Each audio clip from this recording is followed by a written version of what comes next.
Welcome. It is Verdict with Senator Ted Cruz. Ben Ferguson with you as well. And if you're listening on the radio, welcome. So nice to have you. And if you like the show, you'll love the podcast that we do 3 days a week. So make sure you download Verdict with Ted Cruz wherever you get your podcasts. Also, it's on YouTube as well. Senator, as we start, I rarely get to give you a hard time, so we're just going to start with that. You are now officially on TikTok. And I just love the number of followers that you have because I don't get to give you a hard time, but it's very low, Senator, like extremely low. Forget the fact we just started the page. I just want to say how low it is. So if you want to actually be seen when you follow Senator Cruz, you could be the first one, second one, third one. You could actually see their name. It could actually be there. It is terrifying. It is pitiful. So we just opened a TikTok account 2 days ago. I am at a measly 2,000 followers. Measly 2,000, which is look, it's 2 days into it, but I gotta say my teenage daughters have already told me I'm not nearly cool enough to be on TikTok. This is true. I will not be doing teenage dance moves, although I will neither confirm nor deny I may have done them at their requests at home. Yes, but those videos are suppressed forever. We're also trying to bribe them for said videos so that we can put them on TikTok. There's a full court press from the staff. Well, look, I have deliberately stayed off TikTok because when the Chinese communists controlled it, I didn't want to be subject to their surveillance or propaganda. Yeah. But because President Trump got the deal through and moved them to American ownership and control, we've opened up yet a TikTok account. So now we communicate on Twitter, on Facebook, on Instagram. And you are going to dance for Mardi Gras, though. I was told that's one of the things. Certain holidays, you'll do things, right? That's part of TikTok. Ben, let me be clear. No matter how many beads you give me, the answer is no. No matter how many beads that TC gets, Senator Cruz gets. I like that. Now I'm gonna test you here. Do you know what your handle is, right? When you set it up, do you know? I want to know if you know. It's Ted Cruz. Oh, wow. I'm shocked no one took that from you. I thought the Chinese would have registered that years ago. Okay, so it's just it's not at Ted Cruz America, Ted Cruz Flying Eagle. I thought we were going to have to get creative there. I like it. All right. Ted Cruz. Same thing my Twitter handle is, which is Ted Cruz. I like it. So there you go. At Ted Cruz on TikTok, you can be one of the first ones to get on the action there. Yeah, now Twitter, we're north of 10 million between the two accounts. But we're just at 2,000 on TikTok, so we got some work to do. Just north of 10 million. I love how that was that is what you call a congressional flex there. That's exactly what that was.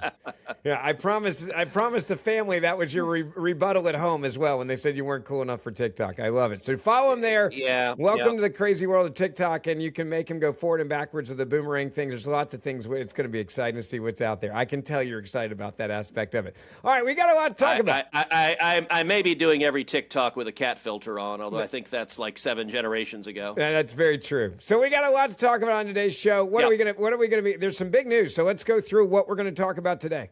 All right. So Keith Ellison, the Attorney General of Minnesota, testified in the Senate this week. It was a train wreck falling off a bridge on fire and exploding. I think that is the understated way to put how well his testimony went. We're going to give you some excerpts of that. He refused to take responsibility for any of the massive fraud in his state. He refused to take responsibility for his own wrongdoing. He was angry, bitter, and partisan, so it was exactly what you would have expected from Keith Ellison. We're also going to talk about that Democrats are responsible for the single largest spill of sewage in American history. And that is not a joke. I am not making that up. And the press is not telling you about it. Well, Ben and I are.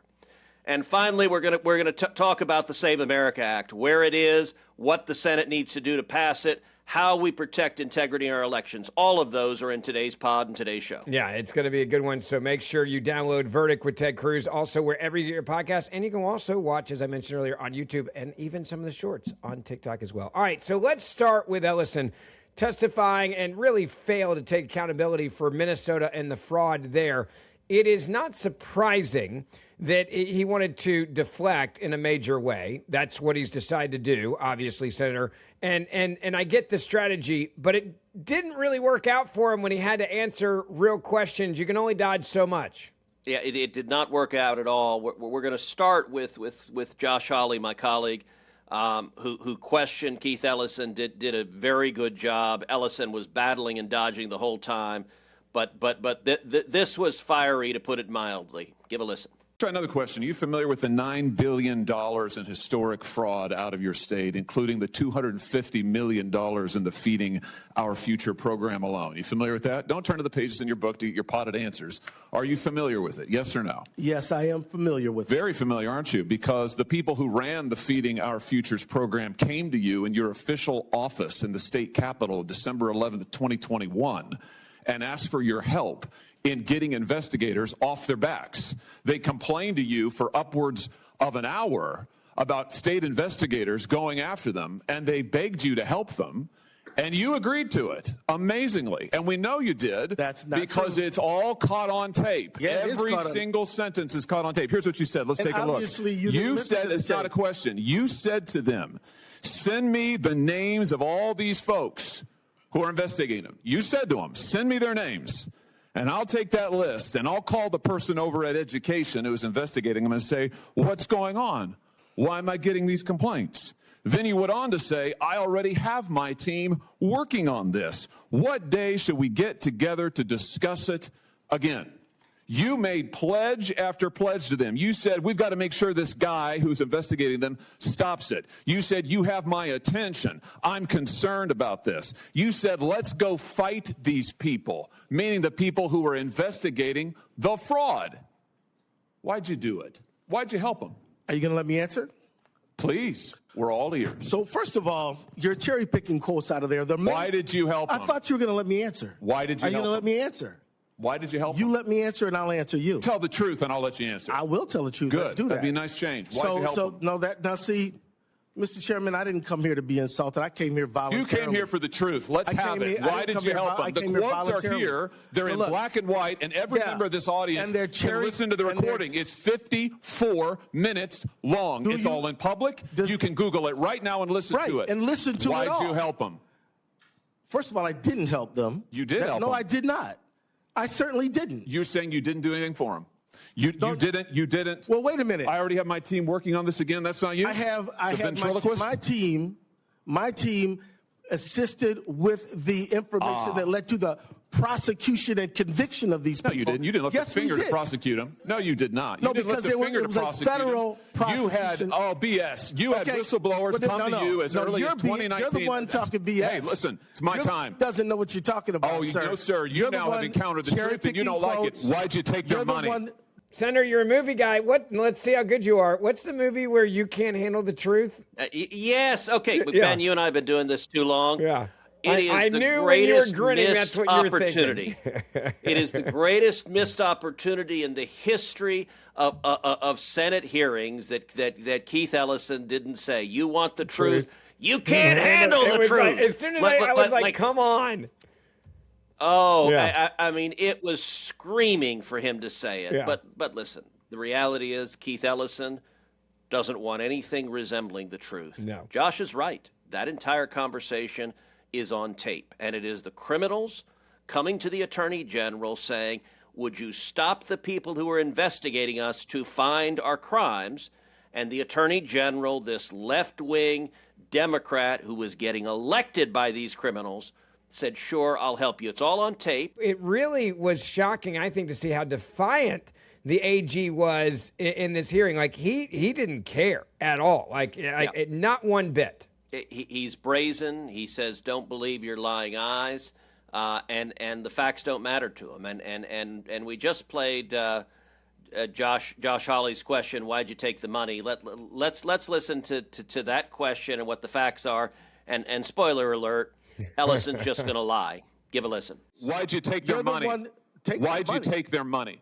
I didn't. You took $10,000. No, that's a false statement. $10,000 9 days after the meeting. False statement. You took $10,000. Here's what happened. They went to your office. They solicited money from you. They solicited help from you. That's also wrong. They came to your office. It was your official office. You met with them for 54 minutes. No, they didn't. They asked you for help. You pledged it to them, and they talked repeatedly about money. In fact, it's all they talked about. That's a lie. Money, money, money, money. They said, we will put our dollars in the right place. We will support candidates that will fight to protect our interests. You replied, that's right. They said, if you are securing your donor base and securing your power base, you can act the way you want. You replied, money is freedom. They said the amount of money circulating. I'm reading the transcript. The amount of money circulating in our community today is powerful, and we haven't realizing it in a meaningful way. And you said, give me the specifics. And 9 days later, you took $10,000 from people who were then indicted. It's in your reports. Why'd you do it? Sir, was it worth it? You know what? This is a theatrical performance. 10,000. This is the truth. This is what accountability looks like, of which you've had none. You helped fraudsters defraud your state and this government of $9 billion, and you got a fat campaign contribution out of it. You ought to be indicted. True. Well, that's the truth. I think we've made the point. Let's keep the tenor just for a the little record. more I'll ask how I want he's to, lying, Paul. and that's the truth. Oh no, this is all on the record, no, sir. Did you bother to? Did you bother to investigate where the money that you facilitated their fraud for, where it went? Do you know where it went, what it was used for, the fraudulent money? I do, because we just heard testimony about it yesterday. Because we were key players in the hundreds of millions of dollars to terrorist groups, to transnational criminal organizations, to the drug trade, to drug trafficking, to child trafficking. And you took $10,000 That's a lie. And helped them do it. You know, the other thing is, whistleblowers came to you as early as 2019. Let's look. As early as 2019, whistleblowers. Don't talk over me. As early as 2019, it's my hearing, pal. As early as 2019. Don't call me whistleblowers came to, well, I should call you prisoner because you ought to be in jail. Well, we'll see what you can do about it. In 2019, whistleblowers came to you in your office and referred to you fraud allegations from Feeding Our Futures, and you blew them off. Listen, your own state newspaper investigated it. The Minnesota Star-Tribune, the Partners in Nutrition, brought its concerns to the Attorney General's office in 2018 and in 2019, and you did nothing. You did nothing for years. The only action you took is, once all these fraudsters came to your office and asked you to get involved and offered you money, then you got involved. Then you took the money, and then you got involved. They did not come to my office. You're completely wrong about that. You met with them for 54 minutes, and you took $10,000, and they also gave your family money. They gave your family thousands of dollars in campaign contributions in addition to what they gave you. This is a false statement. Let's put this is completely untrue. The New York Post.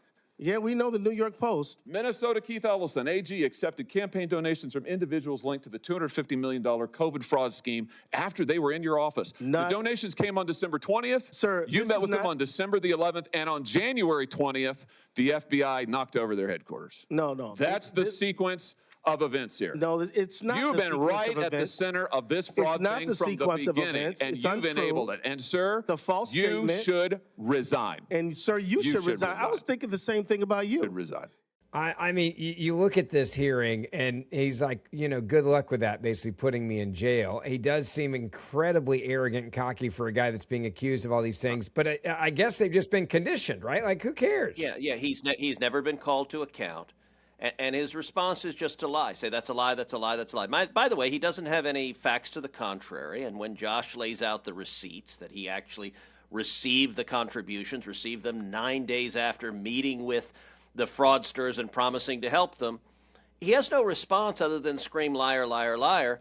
But look, it's not just that. Keith Ellison, like the rest of the Minnesota Democrats, is extreme and radical. Listen to him here refusing to condemn Louis Farrakhan's bigotry and anti-Semitism. This is Bernie Moreno, senator from Ohio, questioning him. Give a listen.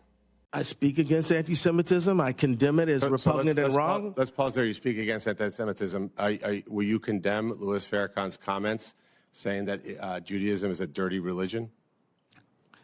Sir, I thought I was coming here to talk about immigration policy. That was a layup question, by the way. No. I thought I was talking about immigration policy.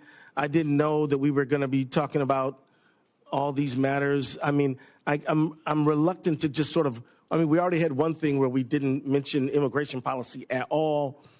I'm fine with you asking about questions around asylum and things like that. That makes a lot of sense to me. But now we're going off in all kind of different directions.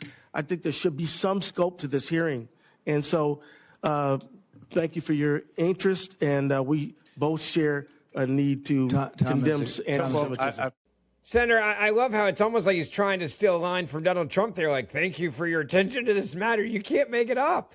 Well, and of course he was completely unwilling to condemn Louis Farrakhan's vicious anti-Semitism.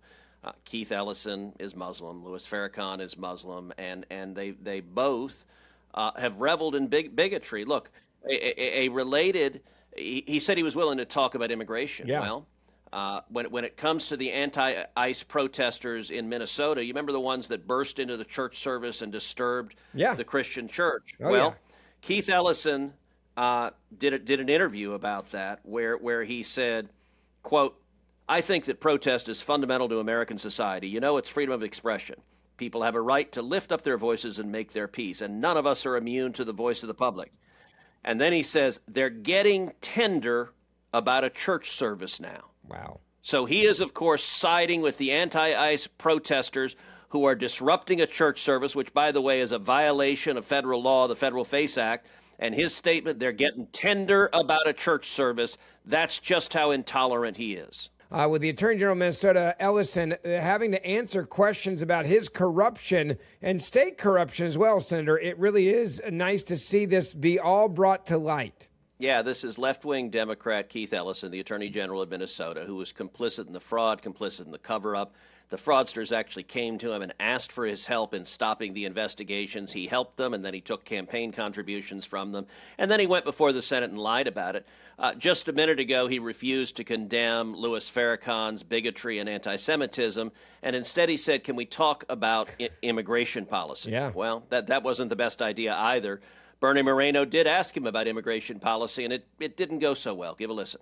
Mexico and Canada, do you consider those to be safe countries or no? Generally, I do, but there are certain generally you do? Well, I mean, I would just say this. You border Canada. Don't insult your neighbors to the north. No, I love my neighbors to the north. Well, so is it a generally safe country? Generally, yes. So then somebody seeking asylum could certainly be safe in Canada and Mexico, no?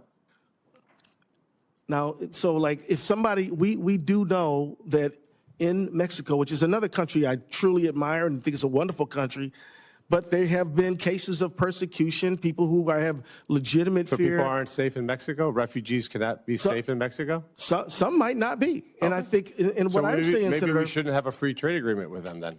I didn't say that. Senator, he didn't like answering those questions at all, did he? After he already said he wanted to bring up the topic. Yeah, no, he did not. He did not like those questions at all. And I got to say, his testimony was nothing but a bunch of crap.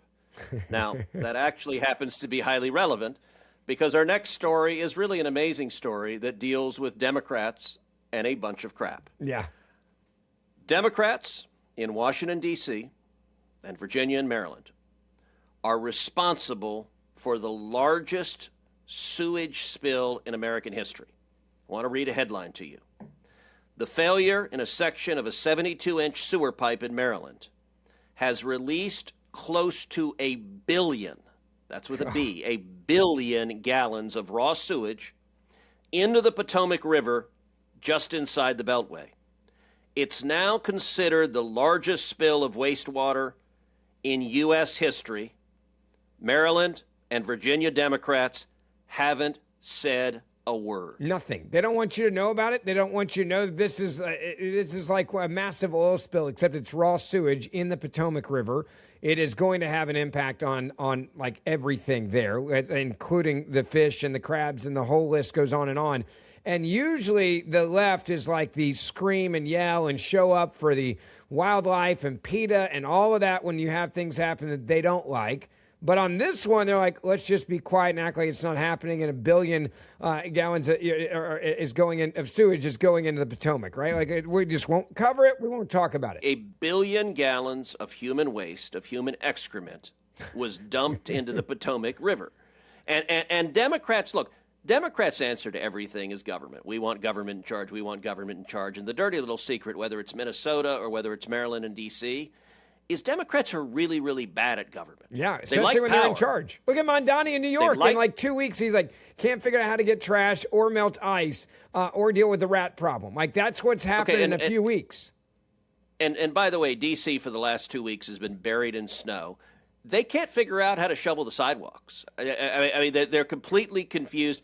I did an event with President Trump outside, at the Treasury Department, I think it was 2 weeks ago, where to get into the Treasury Department, I literally had to scale basically the snowbank that was about 4 feet high because there was no break in it. Apparently, Senator, nobody in the Washington, D.C. government can figure out where a sidewalk is. That's what people want on TikTok. You should have taken that video. That would have gone viral.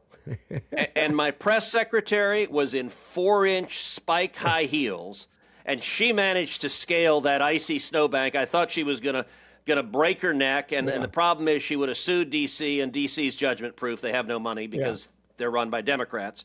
But listen to some more details on this sewage spill, because I'm curious, has this been on the 6 o'clock news on any of the networks? No. No one's talking about this. Yeah, I mean, until we go through the rundown, I didn't know about this until we were planning the show for today, had not heard about it at all. The news is completely ignoring it. Here's a little bit of the details. D.C. Water CEO David Gaddis resolved to do everything possible to reclaim the Potomac River after last month's disastrous sewer pipe break, he said in an open letter to the community Wednesday. The failure in a section of 72-inch sewer pipe known as the Potomac Interceptor resulted in the release of hundreds of millions of gallons of raw sewage into the river just inside the Beltway along the C&O Canal in Montgomery County, Maryland.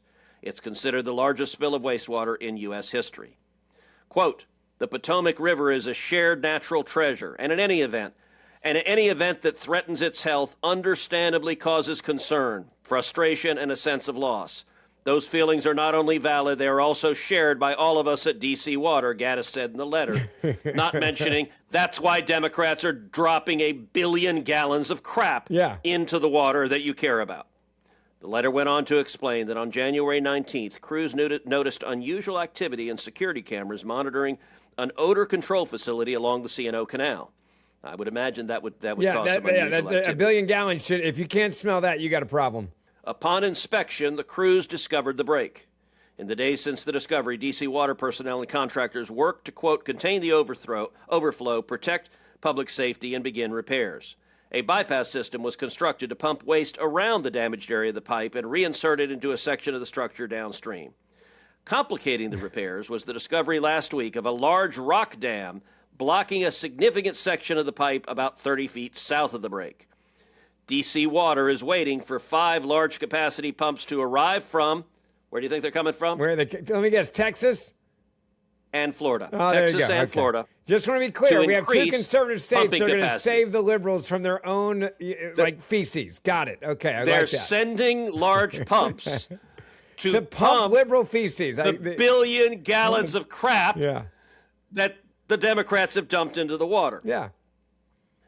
They then plan to build a bulkhead near the break to divert more water so workers can safely remove the boulders. Apparently no one had noticed the boulders until then. D.C. Water expects this to take an extra 6 weeks to accomplish. By the way, no way in the private sector it would take 6 weeks. I just want to be very clear about that. Like in the private sector, it would not take you 6 weeks. And in the private sector, they would work 24/7 to get it fixed. Can I get an amen on that one?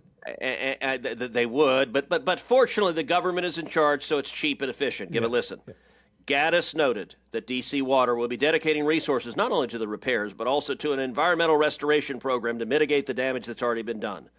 The letter detailed a $625 million investment to rehabilitate the Potomac Interceptor as part of a 10-year, $10 billion capital improvement program. A $10 billion capital improvement program, except for the minor detail of dumping 1 billion gallons of crap into the water. Yeah. Which that number is still going up, by the way, as we're speaking. I just want to be clear about that. Gaddis pointed out that several tunnels they built along the northeast boundary are currently building along the Potomac have resulted in billions of gallons of combined sewage being prevented from entering the Anacostia and Potomac rivers through the Utilities Clean Rivers project. So what he's saying is, well, yeah, we've spilled 1 billion gallons, but we could have spilled billions more. Yeah, we could have. Look at all the crap we could have dumped in the river. Yeah. And it's only the worst sewage leak in the history of the United States of America. And it's not leading on the nightly news. Let's just go be clear. If this happened in a conservative-run city, it would be on the nightly news. PETA would be out there losing their minds. All the environmental groups would be out there losing their minds.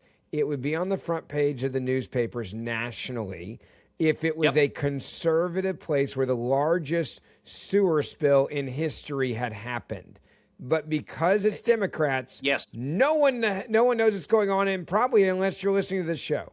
And look, the consistency of the incompetence of Democrat leaders of government, whether it's Keith Ellison, not able to stop fraud and, in fact, being complicit in fraud because he's profiting from it, whether it's the D.C. mayor who can't shovel snow on the sidewalk, whether it is D.C. and Maryland who dump 1 billion gallons of sewage into the river and into the water, or whether it's Gavin Newsom who, when you're facing the worst wildfires ever, has dumped the water into the Pacific Ocean so it's not available in the fire hydrants and everyone's houses burn. And by the way, the Marxist mayor of L.A., Karen Bass, who's in Africa during the fire and is so focused on DEI that she doesn't actually have the resources to fight the fire, and California won't let them do fire mitigation strategies.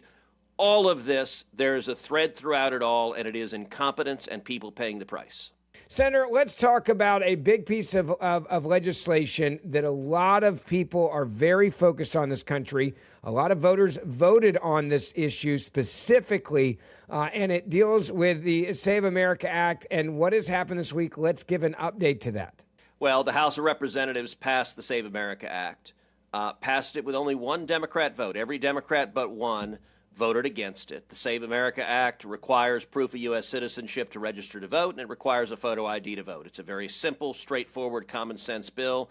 It's now gone over to the Senate. I am leading the charge, pressing hard to get the Senate to take it up, to use every procedural tool we have to force the Senate to vote on it and pass it. This week I put out a video explaining the issues concisely, and the video went viral. It has over 1 million views. Give a listen, give a watch. The House just passed the Save America Act. The Senate needs to take it up and pass it.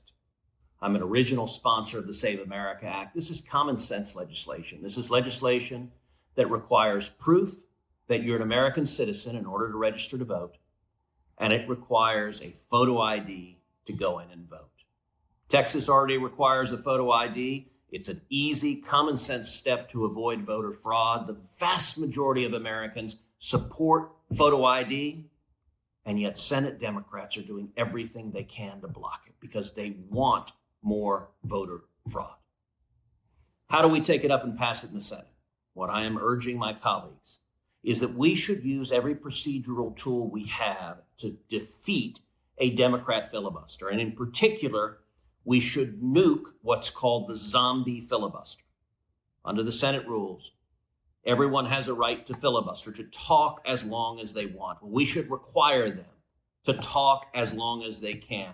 Go back to an old style talking filibuster, like Jimmy Stewart did in Mr. Smith Goes to Washington, like I did in 2013 for 21 hours on the floor of the Senate. We should use the procedural rules to force the Democrats to do a talking filibuster and force them to keep talking and talking and talking. And when they can't talk anymore, then we should pass the Save America Act. That's what I'm urging my colleagues to do. It's what President Trump wants us to do, and it's what I hope and pray we accomplish. Senator, you said it, I think, perfectly there. And explain a little bit more about what it would mean to nuke the zombie filibuster so that we get more context for that so people understand, in essence, what they would be advocating for. Well, for most of the history of the Senate, the filibuster involved talking, involved standing up and talking and talking and talking. And in recent decades, the Senate has allowed simply whoever is filibustering to say, we're going to filibuster, you cast a procedural vote, and then you're done. And it's treated as blocked.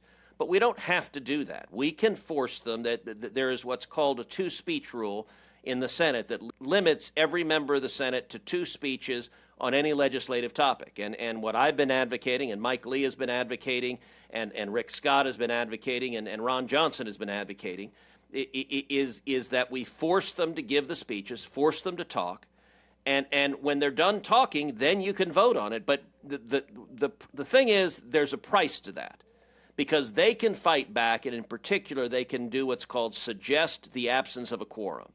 That means we have to be able to produce 50 senators on the floor. There are 53 of us. That means we need 50 bodies. It would entail very long hours. It would entail all-nighters. It would entail 50 of us being willing to stand together. It's not clear right now that we have 50 Republicans willing to do that. I'm trying to make the case this is a fight worth fighting.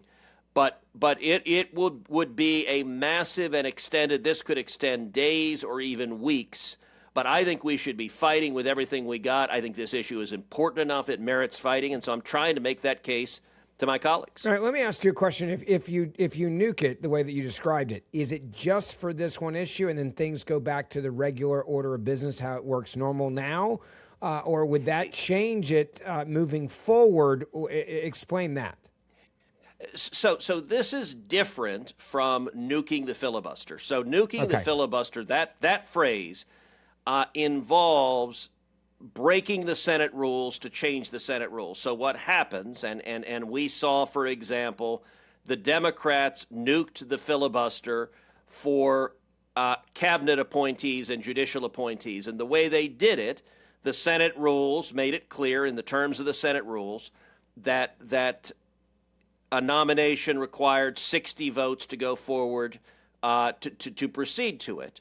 However, what happened was Harry Reid, when he was majority leader, any ruling of the chair can be challenged on the floor of the Senate, and 51 senators can overrule the ruling of the chair.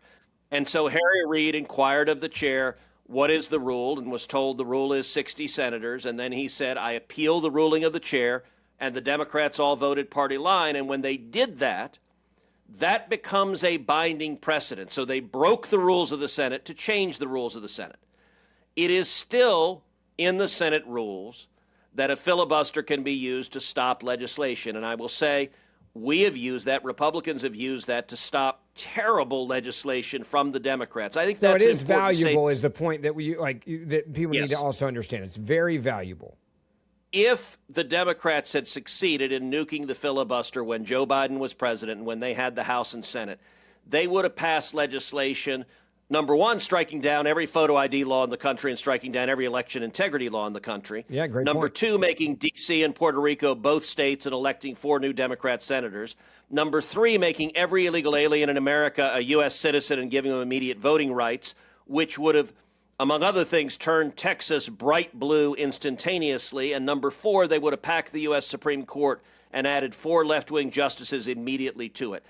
I think that would have been, I don't want to be hyperbolic, but I think that would have been essentially the end of the republic. There's no way to turn that around if they do that. How do you put that back in Pandora's, once that box is open, it's game over. It's that agenda. Notice the Democrats' top policy agenda is all to rig the game and make it impossible to ever defeat Democrats again. There's nothing they value more than staying in power. That's what they wanted to do. This is not nuking the filibuster in terms of changing the Senate rules. This is using the existing Senate rules and just enforcing them, making them stand up and speak. And one of the advantages of it is if they're standing up and speaking for hours and hours and on end trying to stop requiring proof of U.S. citizenship to register to vote, trying to stop photo ID. Look, both of those policies are incredibly popular. 70-80% of Americans agree with photo ID for voting. More than 70% of African Americans agree with it. More than 70% of Hispanics agree with it. More than 70% of Democrat voters agree with it. And so this is a fight we should be having, and I'm urging my colleagues, let's stand and fight for voter integrity. Yeah, great point there. Don't forget, we do this show as a podcast. Monday, Wednesday, and Friday. Hit that subscriber auto download button wherever you get your podcasts. Also, follow us on social media on TikTok. Senator Cruz there now, at Ted Cruz. We're also both on Instagram and on X and Facebook as well. And you can watch this show on YouTube, as I mentioned earlier. So make sure you do that. If you've been listening to us on the radio, thank you for joining us. You'll see us back here on this station next week, and we'll see you on the podcast all week long.